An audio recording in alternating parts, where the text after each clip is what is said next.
Welcome to Facts on Fridays. I'm an employment and a human rights lawyer, and I'm giving you a rundown on case law every Friday so that you don't have to read it yourselves.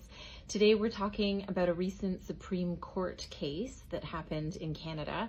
Back in October, the Supreme Court heard a case about the Safe Third Countries Agreement in Canada. So basically this agreement is between Canada and the US and allows for the fact that anyone seeking refugee status coming from the US is actually immediately returned to the US and is processed there for refugee status rather than in Canada.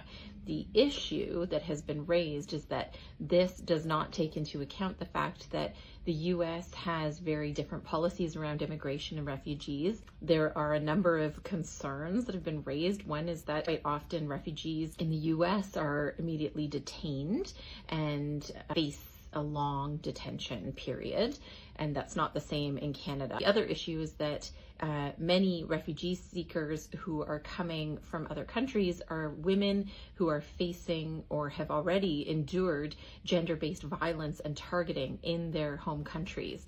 The US does not have adequate policy for allowing gender-based violence to be one of the criteria that they consider when wondering whether somebody should be given refugee status. So if someone is leaving a country where they've been persecuted because of their gender and they're in danger of returning because of that, the US will not see that as enough to give them refugee status and they will be returned.